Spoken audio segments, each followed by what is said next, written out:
New world order, এটা নতুন order.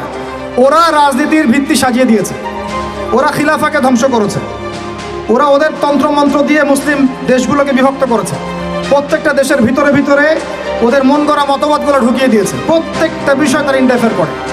ওরা যে অর্থনীতি দিয়েছে ওইটার উপর বিশ্ব দাঁড়িয়ে আছে, ওরা যে মিডিয়া প্রযুক্তি দিচ্ছে ওইগুলোর উপরে আমরা চলছি, ওরা যে শিক্ষার কথা বলছে ওই শিক্ষা আমাদের মধ্যে ঢুকানো হচ্ছে, ওরা একটা গডলেস নাস্তিক জেনারেশন তৈরি করেছে, ওইটা আমরা সৃষ্টি করার চেষ্টা করছি।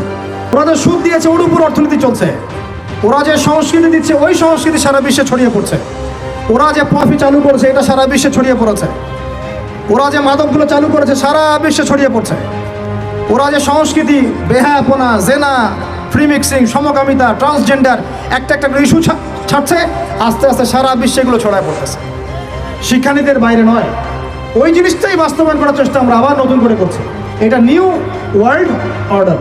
এই করতে করতে করতে শিক্ষা এখন দুই ভাগে ভাগ হয়ে গেছে, একটা জেনারেল স্কুল অফ থট বা সেকুলার স্কুল অফ থট, একটা হলো ইসলামিক স্কুল অফ থট।